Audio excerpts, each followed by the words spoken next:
in all sorts of ways. Absolutely.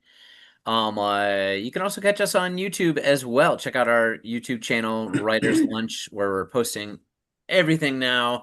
For better preservation, for sure.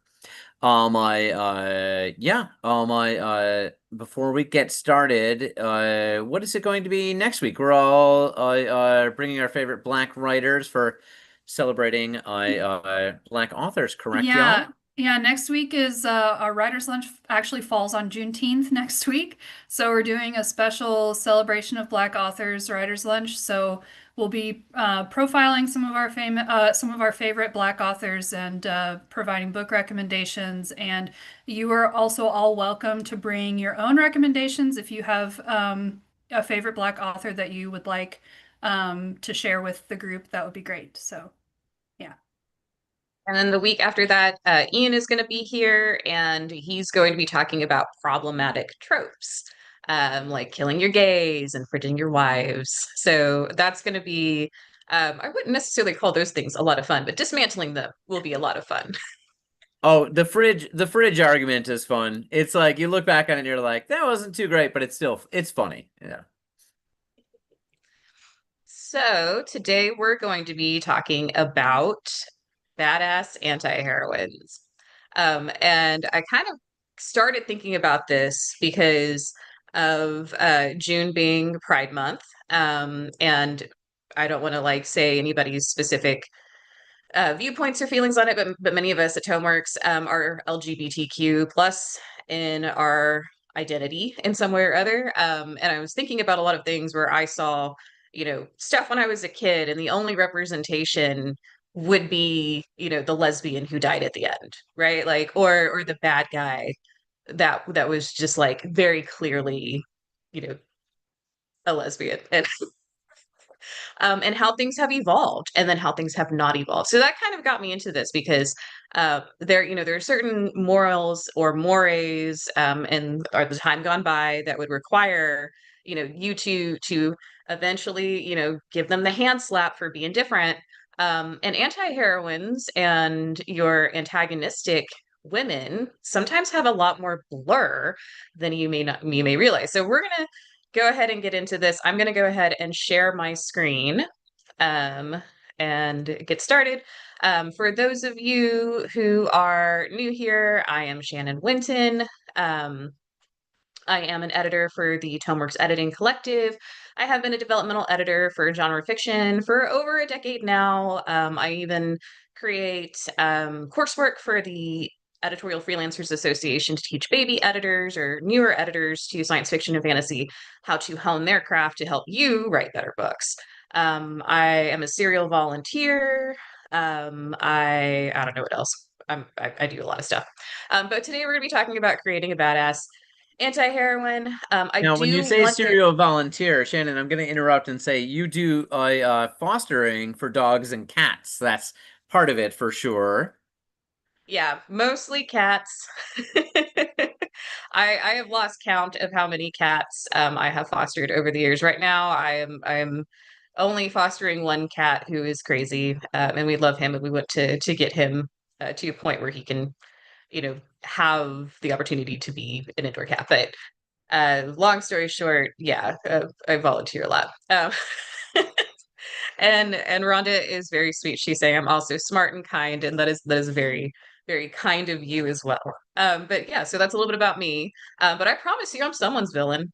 And I promise you, every single woman out here who does something good probably has a reason for it that it isn't always universally a positive trait. And those actually make some fantastic characters in your story. So the first thing I wanted to do was like actually define what an anti-heroine is, and you're going to see some of my inner feminist come out because I hate these definitions.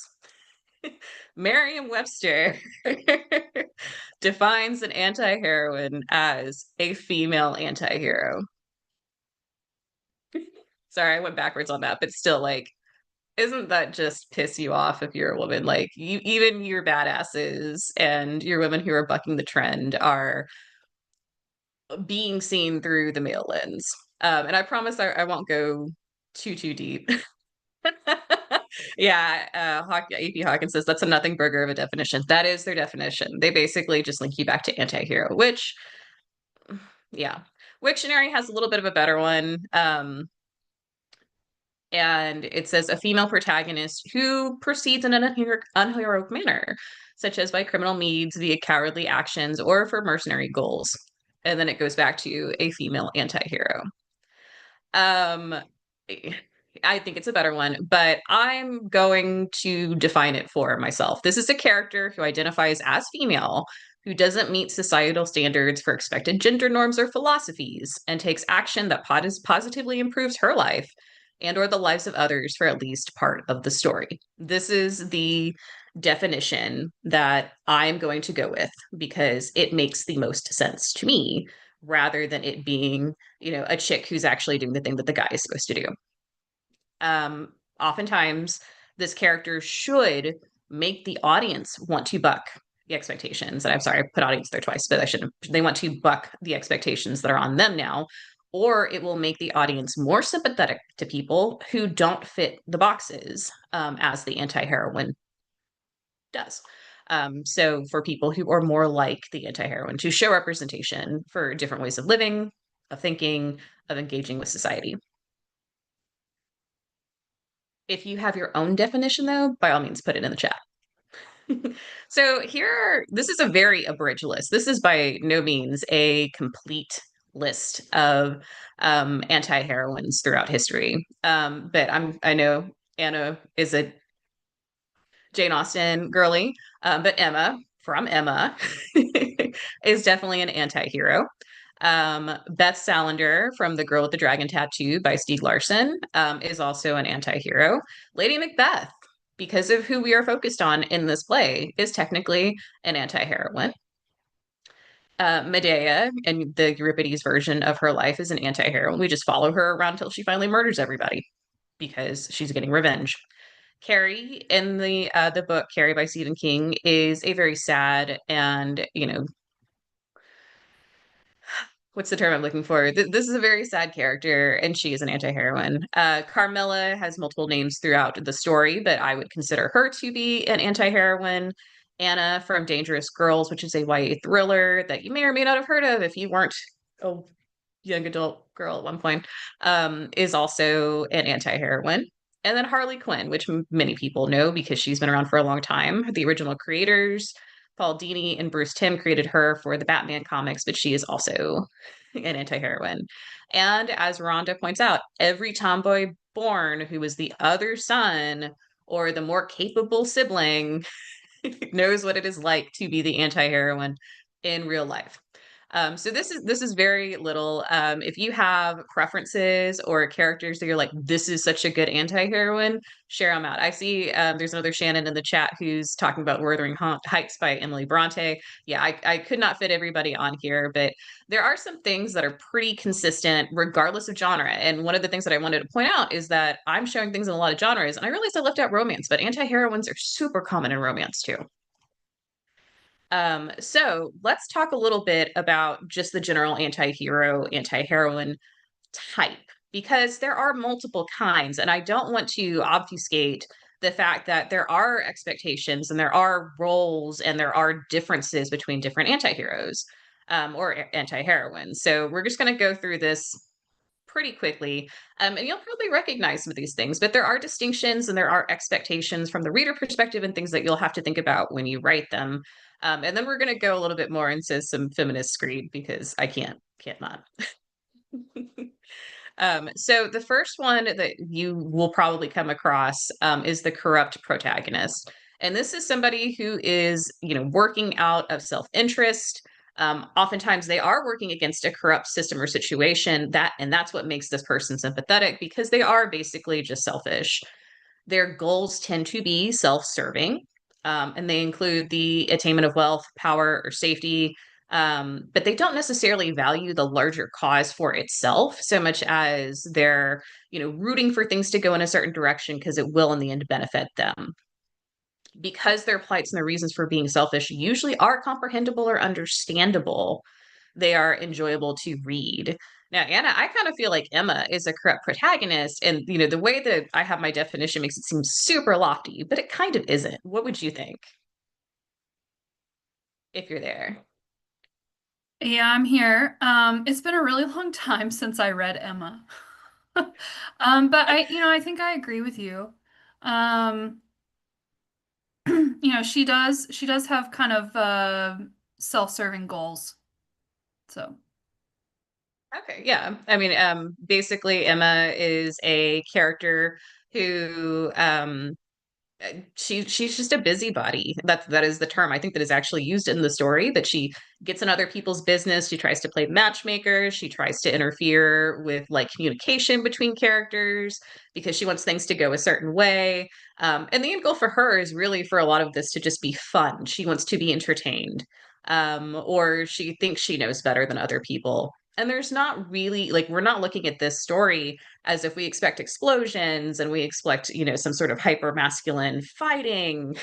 But it is still a hero in a story. And I wanted to use some of these older versions because, we think of these things in their most extreme. But I mean, even books that I would be considered either women's literature or even, contemporary fiction, and especially thrillers and mysteries, oftentimes have heroines that don't have to engage in a lot of fighting, but are still heroes on that page. All right, let's talk a little bit more about the pragmatic antihero.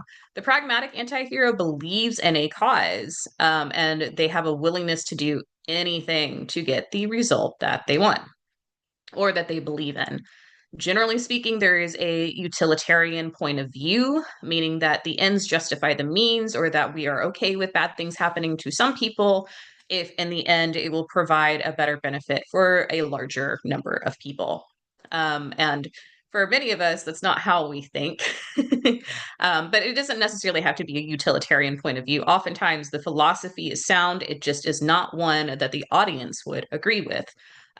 So they have ethics, but we don't condone those ethics. And they are often willing to make great sacrifices, and that comes across as cruel or humane or as if they don't care. And then often this does lead to an isolation from their support system. At heart, though, many pragmatic antiheroes are idealist and they engage in the immoral behavior because the circumstances in their mind require them to do it in order to overcome. And then we get to unscrupulous anti-heroes. And I honestly see women most often put into this circumstance when you're looking at, say, revenge fiction. So Liz Salander would be an unscrupulous anti-hero. They have ideals, they do believe in a cause, but they are often fueled by hate and revenge and emotion.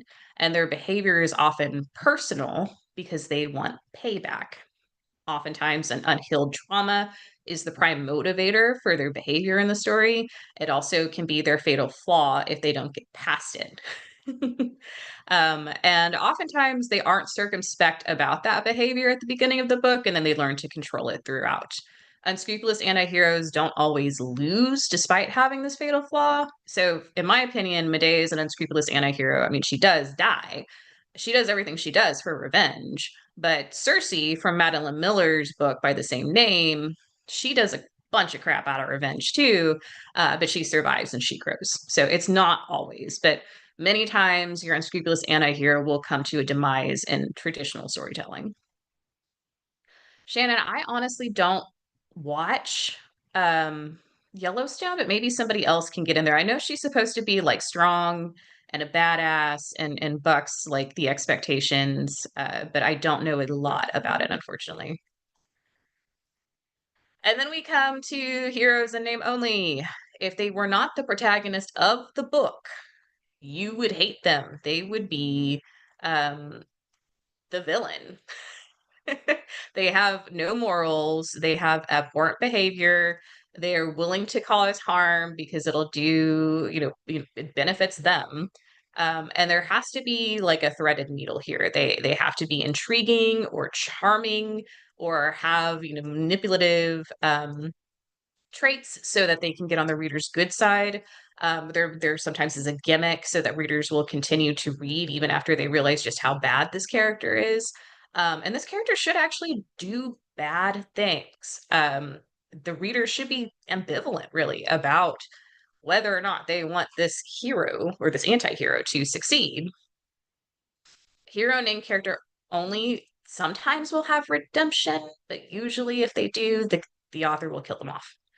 And it's because most of the time the audience doesn't want to see that person have a true redemption arc. Um, if they stop being this terrible character, they don't have a purpose in the story anymore.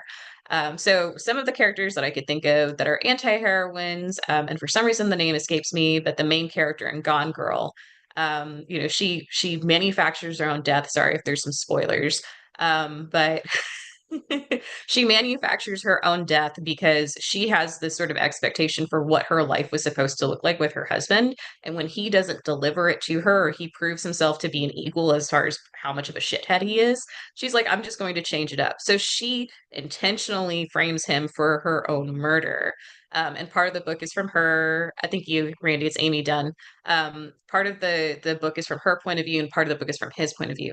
And in a weird way, she wins in the end. She realizes that he is good enough to give her the life that she wants, the manufactured like lifestyle that she wants, or the appearance of it that she wants. And he is subsumed by her and what she wants. And I love it and hate this book because I don't think the writing is the best, but at the same time, the character, works inside of this system of patriarchy to get what she wants, but her feelings and views are insane. So if you haven't read it, I think it actually is worth reading, even if you know what's going to happen. But she is definitely a hero in name only. So, what are some consistent traits across all anti-heroines? These may actually be a little bit different than the male counterparts, or they have a stronger impact on the character simply because of the social and societal experiences of the audiences that these are being shared with. We live in a patriarchal society. So when a man does certain things, it's normal. When a woman does certain things, even if your social support network agrees with it, larger society does not. So you always have to worry about the consequences for your behavior, whether or not there's even any sort of like moral implication of the behavior. So if you do not meet expectations, there are often consequences, even if that difference is benign. Most of the time, these anti-heroines don't meet that expectation. And that plays into the risks and the tragedies that happen in their lives. Generally speaking, your anti-heroine will have a lot more clarity and comprehension about the system they are living in or working in than the average character or person would. Because most of the time, these characters are either working inside of a system or manipulating the system to get what they want, or they are attempting to break the system down at a foundational level to destroy it.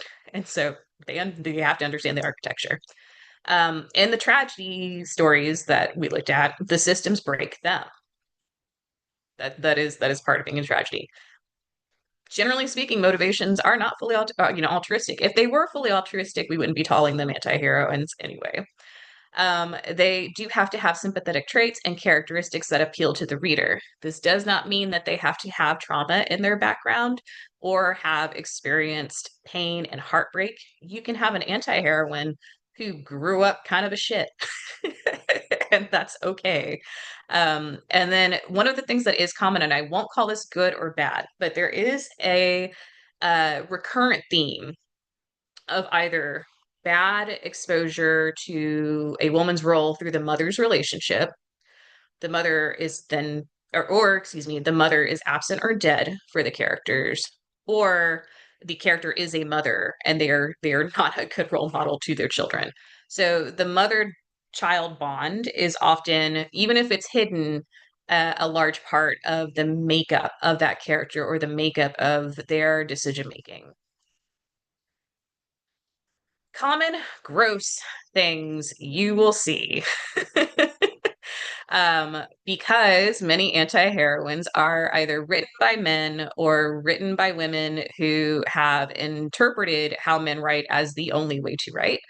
But the anti-heroine will become the villain in secret, or they are a secret villain. So I was like, yeah, they were bad. Oh, they were bad all along. especially if the anti-heroine is coded as a lesbian. This is very common throughout a lot of golden era movies and even TV, because you couldn't actually call someone a lesbian or homosexual. You weren't technically supposed to show them on screen, but in order to get away with it, you would code them as the bad guy. So for a lot of people who are in the LGBTQ, whatever, the people that they saw that represented them the most on TV, or in the movies for a lot of the 20th century, they were the bad guy, and that fucks with your brain. So that is gross. You don't want to do that. Anti-heroines, yeah, all those evil queens, Shampoo, all those deliciously beautiful, amazing, but in the end defeated queens who maybe just wanted to have their own space where they didn't have to serve a king. Anyway, so the anti-heroine sheds her socially aberrant qualities, aberrant, and becomes an ideal woman by the end of the book. This happens as well, and it's simply because it's for the male gaze. The guy wants a woman who is a challenge, but then he also wants to own her. He does not want her to stay a challenge. She's an object. The anti-heroine is defined by her trauma and her trauma alone. Liz Salander, I feel like, threads this line. I think some people think that she is a lot more static character than I kind of do, but that is one of the complaints about that particular book, because she is only trauma. The anti-heroine sheds feminine energy or all sense of femininity and her support system to masculinize in order to get revenge. This is, a man not really understanding how a woman works. And deciding, thinking the only way to do it is how they would do it as a man, which means with punches and kicks and actual violence. A woman does not necessarily have to be violent. It's not saying that she cannot become, a badass physical character, and be violent, and that be how she gets revenge or how she shows her prowess. But it's not necessarily the way that many women who are scorned, who are hurt, or whatever would attack on a problem. But it's a very male centered kind of way of viewing it. The anti heroine is not like other girls. This is a big one. This is a big, woman hating kind of thing, that women who center men will write into their stories, or men who do not comprehend how women socialize will write into their characters. And I'm very sorry if you feel like I'm hating on men. I am really trying not to. What I am seeing is how men are accidentally or incidentally or sometimes on purpose hating women and making that literature standards, and we're working against it. But anyway, the anti-heroine, she can eat and eat and eat, never gain a pound, or, she doesn't care about clothes like those other girls. Any strong female character can come across like this. And it's especially true in anti-heroines who, prove their strength or badassery by like shifting themselves away from what we would consider a normal, human girl or a normal woman, and what that person would care about to prove that she's an individual, a free thinker, or different, so that she can be a badass. And then just in general, because I've already kind of talked about it, the anti-heroine fulfills the male gaze fantasies. She's beautiful without trying. She's like I don't know, 34, 20. She's 34, 16, 34, like her body size does not make sense, but it's there for the man because that's what they want. The anti-heroine, in this case, is just sort of like a lusty figure, who doesn't really have a personality, so much as she ticks off some boxes for, a man's titillation. This isn't fun for a lot of readers, but unfortunately you do kind of see it. Cece, thank you. I'm trying to be diplomatic and I'm failing at it. What we learn and the lessons we want to avoid from these problematic tropes, and I don't want to go super duper far into tropes because I think Ian actually will cover a lot of this, but these are things that if you are currently writing, you want to avoid teaching your readership or conveying to your audience, or normalizing. So you want to avoid saying to the audience, hey, if you're a woman, even if you're right, even if you've been wronged, even if society was working against you, It doesn't matter. You are wrong. Whatever you think, it doesn't matter because you're a woman, you're wrong. You want to avoid that lesson. And that does happen if you take your character and expressly force them into a position where they are masculinized, or reject all forms of femininity or debase femininity. Strength can only come in masculinized form. The scariest women I know are not physically strong, but they have endurance, and they're still screwing with people who wronged them 20 years ago. So strength does not have to be physical. It doesn't have to have physical violence. Strength is terrifying in many other ways, especially psychological. And I'm not saying your character must be psychopathic in that manner, but to only show this one version and saying the others are not valid, avoid that. Selfish and self-serving traits are good for men, but bad for women. Nah, no. We can be manipulative to the benefit of others as well. Um, the happily ever after is not for you as a woman, and this happens in books where the woman's goals, what she's attaining is a man, for the sake of getting that man, but we don't see how that man will benefit her or like engage with her in a way that evolves who she is.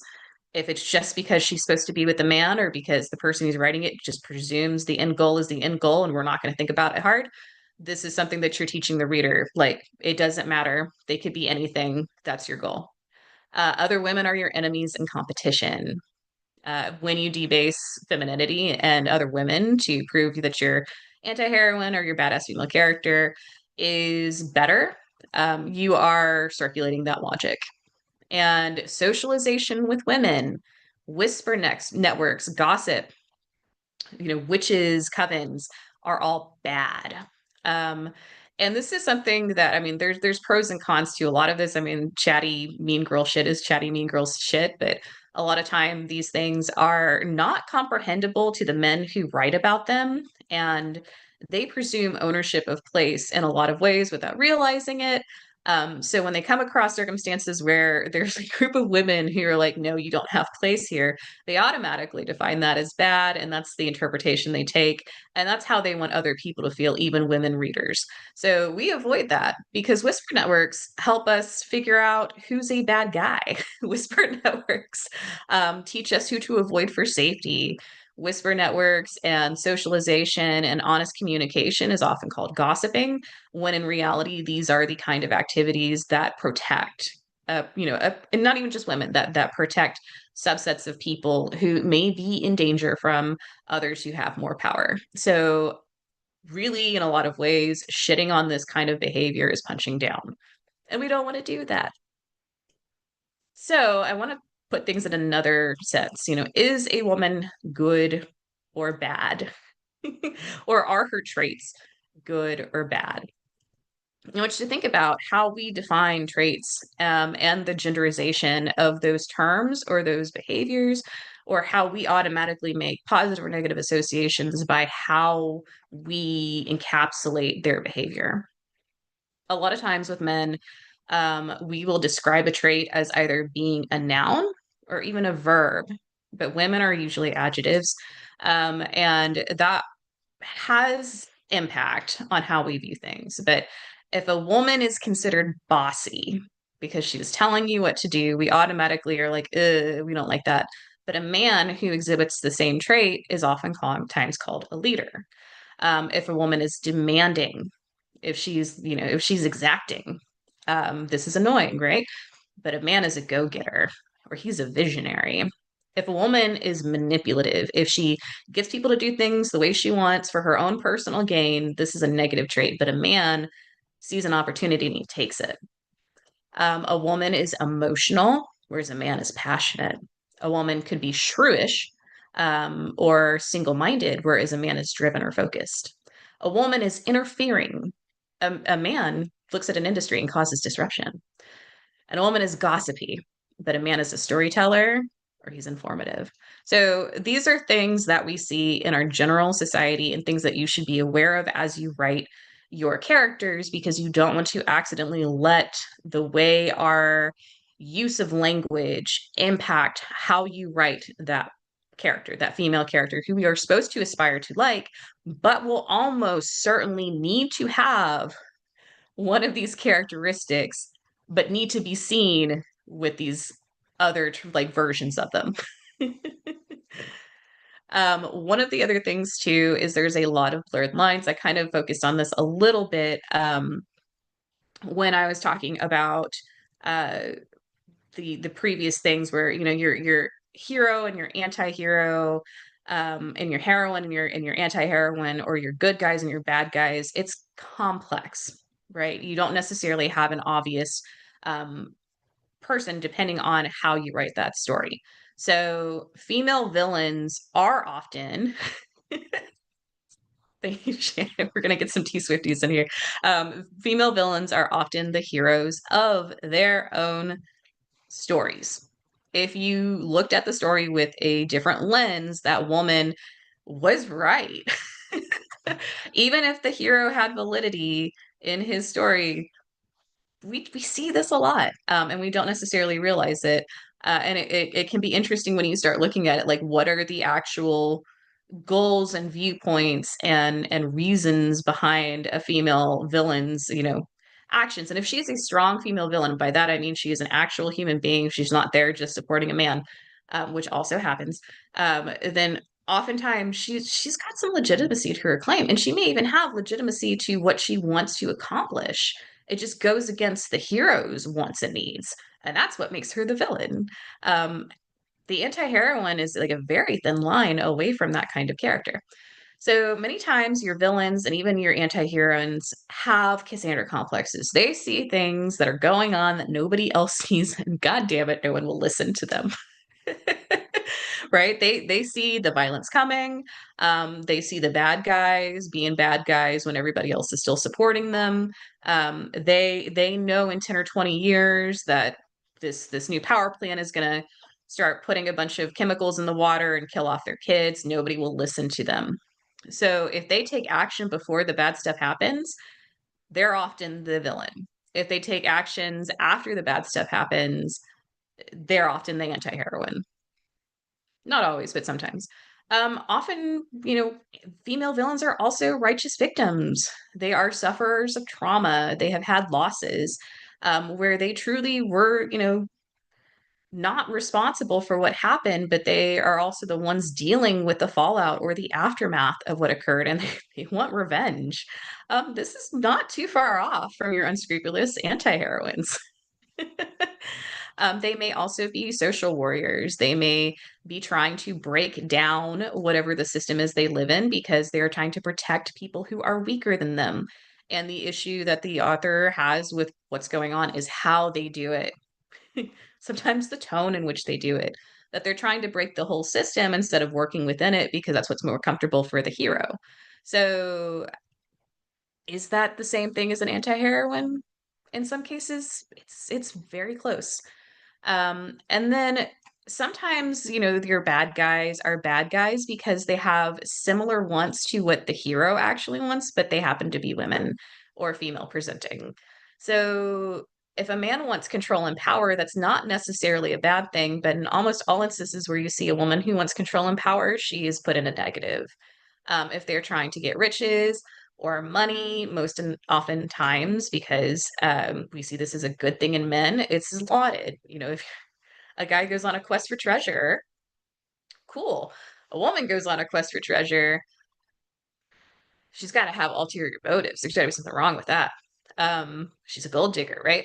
So sometimes men, the expectation for men heroes is that they will get a devoted or possibly slavish partner who has like nothing else going on but the lust or love for them. This is very common, especially in male centered mysteries and thrillers. The woman is there along for the ride. If a woman would like to be in that position, yes, please. I would love a man who had nothing else going but to support me and like lust after me and hold me above all others. You know, the expectation there is a little bit different about what kind of person that is who would want that if it's a woman versus a man. So we see a woman who is like looking for that as somehow being bad, but a man who's looking for that is normal. And then again, attainment of treasures or worldly goods. You've got like the Indiana Jones kind of thing where he's going out trying to get these artifacts, and he's the hero. But most of the time, when the woman is trying to go and get the artifact, she's put into the villain territory. So there's a lot of blurring of lines between what would make somebody a heroine, or excuse me, an anti-heroine, and what would make somebody, the actual female antagonist. And it's important to think about that because the lens at which you write the story oftentimes decides whether or not this character is a villain or an anti-heroine. So let's talk a little bit about things that you should be thinking about when you write your anti-heroine. And first, again, it's the lens. A hero and a protagonist are not exactly the same thing. Most of the time they align, but not always.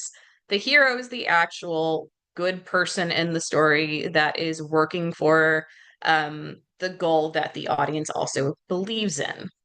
And that's kind of a wiggly piggly way of saying it. A protagonist may simply be the person that you're following in the book, that the person that the narrator has chosen to follow in this story. And the protagonist may not actually have heroic qualities. There are numerous books, especially in literary fiction and in contemporary fiction. I'm not saying that genre fiction can't have this, but it's just very common for there to be a lot of gray in the hero slash protagonist characters in stories where it's more realistic because we are all shades of gray.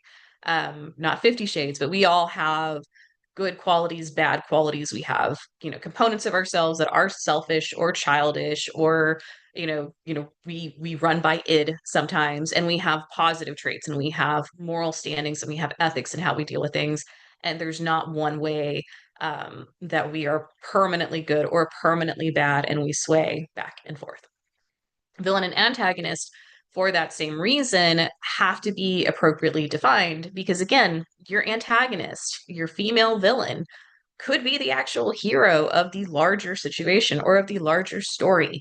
Or you may actually agree she deserves revenge. I mean, there are circumstances where I'm like, yeah, no, maybe he deserved it.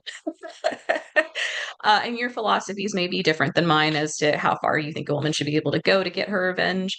But it doesn't necessarily mean, that vengeance or the search or quest for comeuppance is always wrong.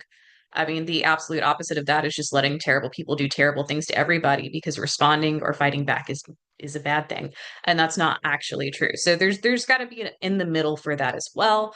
But who your villain is or who your antagonist is really also falls into the lens by which you are writing the story or the lens by which your audience is reading the story. You want to define who you expect to be writing the story to. This is an ideal reader thing. I've talked about ideal readers before. It's one person, maybe a real human being, maybe you're writing this story for a person. I've written short stories. I haven't written what I would consider whole books, although I thought they were at the time. I've written stories for a particular individual, for a human being I knew. But most of the time, you're not going to actually know your ideal reader. But you're going to put this person in front of you. You're going to make up this person and anticipate how they would react to your story, how they would, evaluate your story, how much they would be touched by your themes. Who is this story written for? Oftentimes you can do this by utilizing gender, even if you're writing for somebody who does not hold a gender. If that is, if your primary reader is gender fluid, that's great, but you want to kind of know that, especially when you're working on things that are either anti-establishment or anti-patriarchy or are pro-women or simply feminist. I'm using feminist in the term that men and women are equal here. That is often a definition people ignore, but whatever. If you're writing anything that has any of those aspects to the story, you probably want to know gender. Age is also important. Just in general, it may not have as much of an impact in certain genres, but you certainly want to think about that person's age and where they are in their life. So, for instance, somebody who is perimenopausal or postmenopausal will have very different views simply because of the experiences they have based upon, their age and life, than they would when they were, say, a 13 or 17-year-old girl whose viewpoints and concerns and the things that are most pressing for them simply don't match, because of that age disparity. Neither one's wrong, but figure out how old your reader is.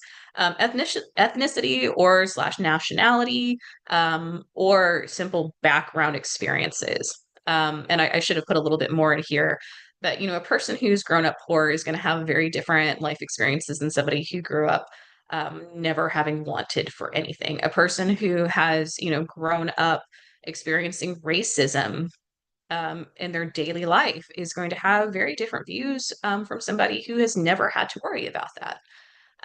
A person who has dealt with, a very nationalistic system. Trying to think of the right way to put this because I'm going to call her the wrong thing. My brother-in-law's mother-in-law hails from, Eastern Germany. And when she was a kid, the wall was still up. And the way she experienced life and what they thought was actual, like, amazing stuff would have been considered, old-fashioned or poor or kind of looked down upon by kids her own age on the West. And so there was this big divide, between like what her experiences were versus somebody who had lived in Western Germany. And those things would impact how she received, the stories that she read or how she interpreted things because her lens was different.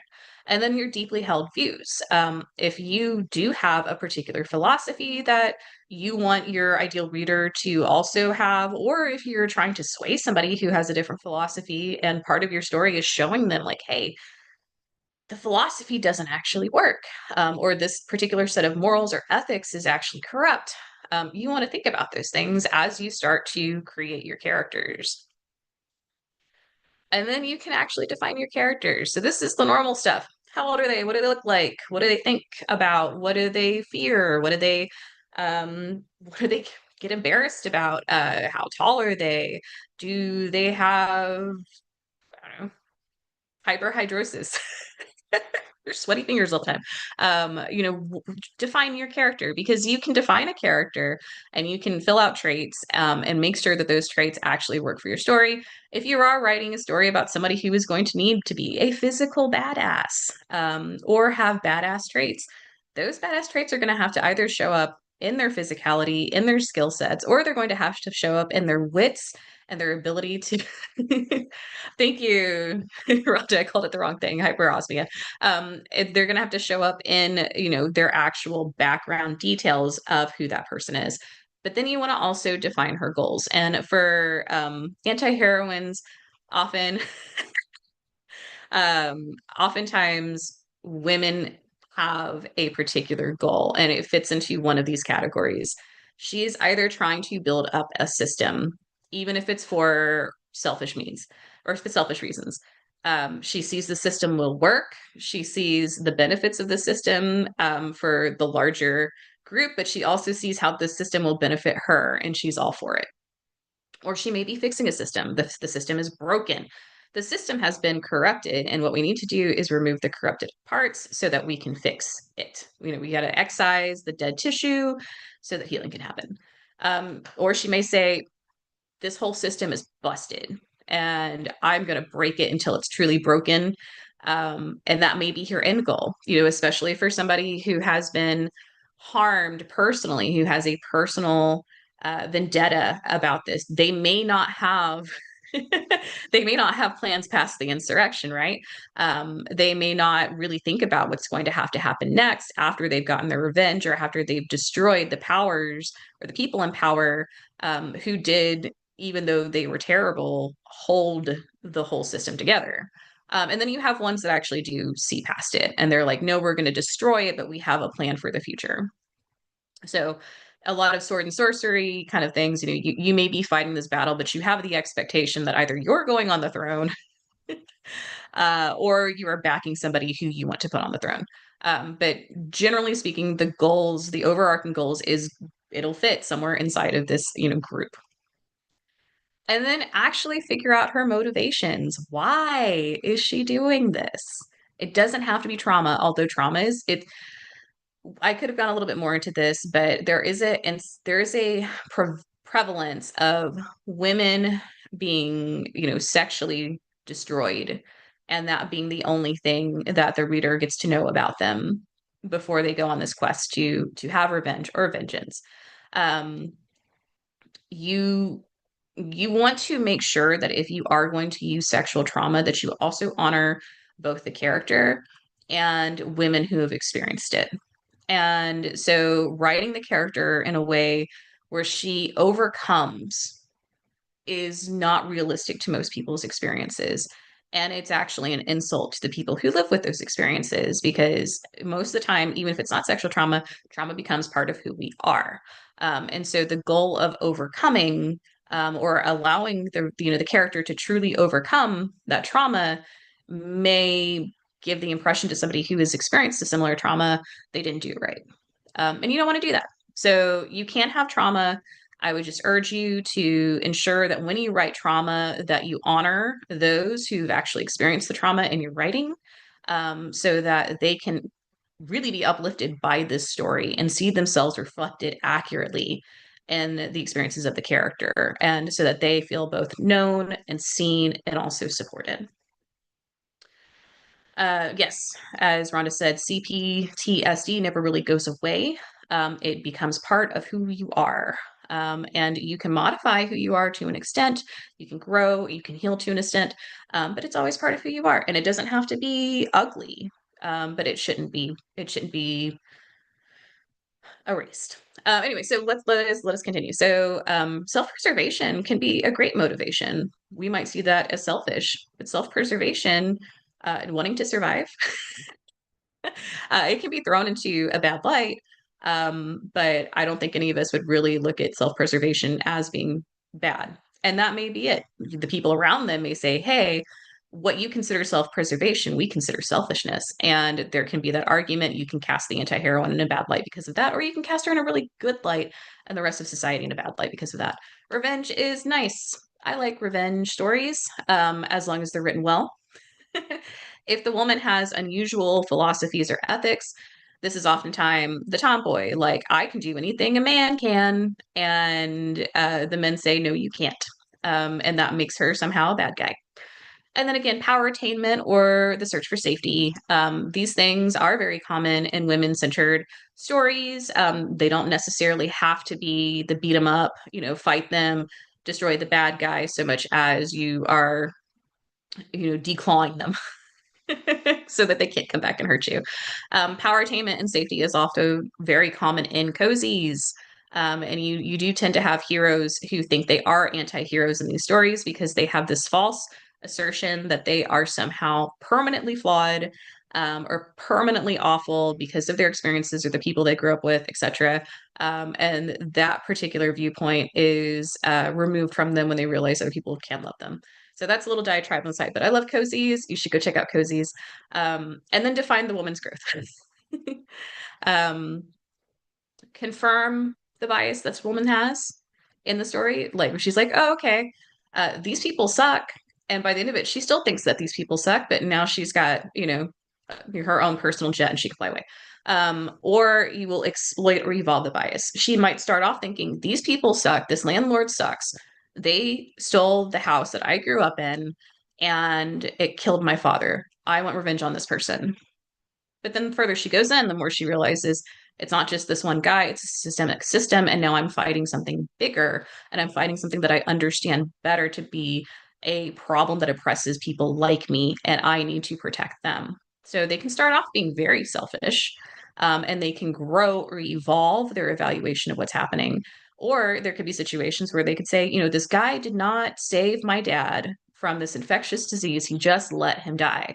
They can go after the doctor, and then they could realize, shit, if the doctor actually did what I wanted them to do, it would have caused, 7 or 8,000 more people to die.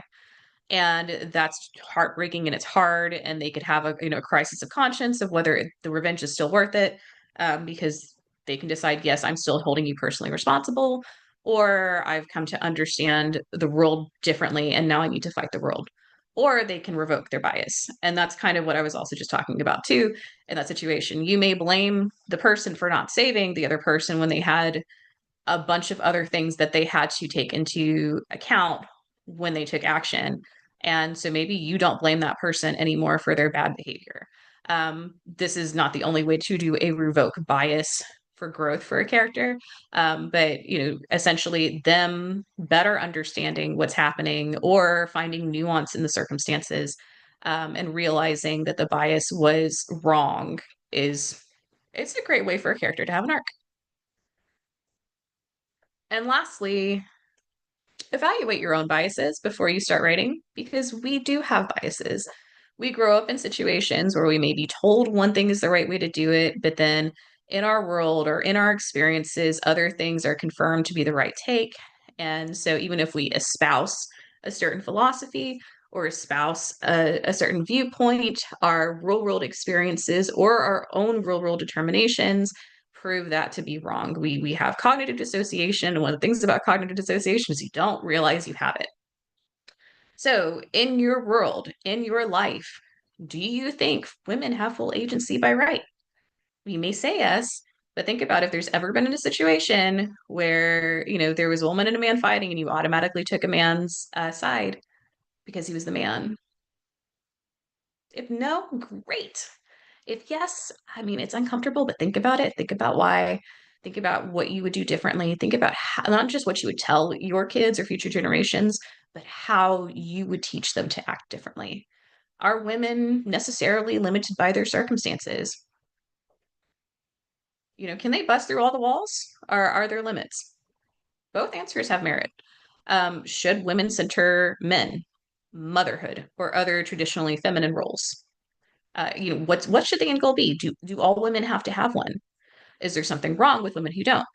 We tend to say that it's women can do anything, right?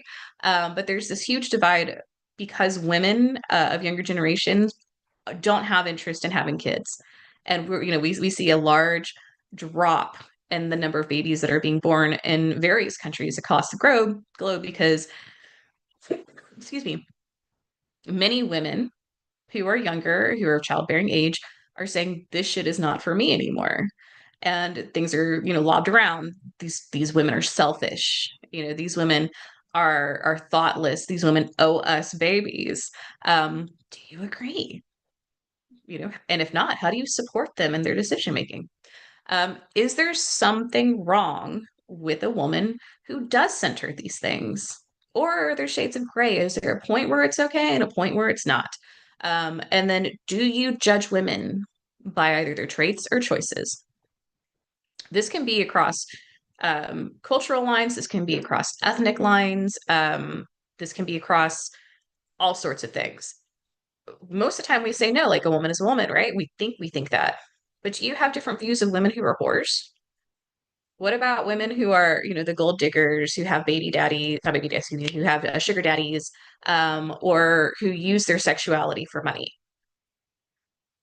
In my opinion, women who do this understand the system better than the ones who follow the rules and are good girls because they're getting what they need from that man. But you may not see the same thing. You may be like, no, there's an ethical component to that I don't agree with. Why? Um, do you think there's something wrong with the trad wife who chooses to stay home? And do you blame her? Do you blame society? Do you whatever? Or is it totally fine? What about women who run at night? Do you think things are different about them if they get attacked or robbed? Were they asking for it? So these are things to evaluate, especially the components that do or that you think are going to fit into your storyline, because evaluating your own bias is so important before you write a story, especially if you're going to have a badass anti-heroine in it, who bucks trends. If they hold fast to a particular philosophy or a particular tendon, on this this beast of what makes a woman strong versus what makes a woman overpowering, or what makes a woman harmful. Know your own viewpoints and evaluate your own biases, not just in what you think, but in how you interact with the world. Because oftentimes there is a lesson for the reader in this, in your own fight, against your own biases. And it's an important one, that you should, if you can, evaluate for yourself and view and also explore. And sometimes that means talking to other people with different experiences or who have been the recipient of these viewpoints in negative ways so that you can better understand where you're coming from and what you want to teach your audience. Okay, I think we've actually hit about time. Most of the time, I end up going too long, but I think we do have time for just a few questions if we have them. If you would put them in the chat or go ahead and pop them out. And while we're waiting, Anna, can you remind us what we'll be doing next week? Yeah, next week, Writer's Lunch falls on Juneteenth. So we're doing a like a special celebration of Black authors. We're bringing some of our favorite Black authors and book recommendations for Writer's Lunch next week, and you all are welcome as well. If you have a favorite Black author that you would like to recommend to the rest of us, please bring that recommendation for us. Awesome. I don't see any questions, but I do want to remind you we were also going to be doing problematic tropes. In 2 weeks, I will have that event up this afternoon. And yeah, we're gonna be pretty busy all throughout June. We're also going to be going to Comic Palooza. Sean, you want to talk a little bit about that? What do I have to say about it? At least three of the Tomer's members are speaking at Comic Palooza. I don't know if there are still slots available for review with editors, but look up the Comic Palooza site and the literature tract on there. On the third floor of Comic Palooza, there's going to be things going on about sci-fi, fantasy, and superhero stuff all weekend on the written side. So we're pushing our way slowly into being more and more a bigger part of that awesome conference. Absolutely. Thank you, Sean. Okay, I'm going to let you guys go about your day. I hope you have learned a lot. And if you do have any questions, you can always reach us at editors@tomeworksedits.com. And if you want to watch this again, Sean, do you have our YouTube channel The available? link, oh man, I Shoving you too have hard. it pretty close with, and can I? No, I couldn't BS long enough to get there. But it's writer's lunch on there, and Found it. here we go with the channel. It's like when I you're got it waiting for something first. to load and you talk slower, and sometimes it just doesn't happen. But there we go. Oh, well, I think I put in the actual event, the local one. But yes, if you would be interested in watching our old stuff, we are moving off of Facebook. So you can find us now on YouTube. I am slowly updating everything on there that used to be on Facebook. So over the course of time, our whole selection of all the previous writers' lunches will eventually get there, minus like one or two that we may have already lost, unfortunately. But there's so much information we have there from previous ones. So if you are interested in learning about genre, learning about craft, learning about publishing, we have stuff up there for you. Okay, I think that's all we've got. I hope you all have a wonderful day.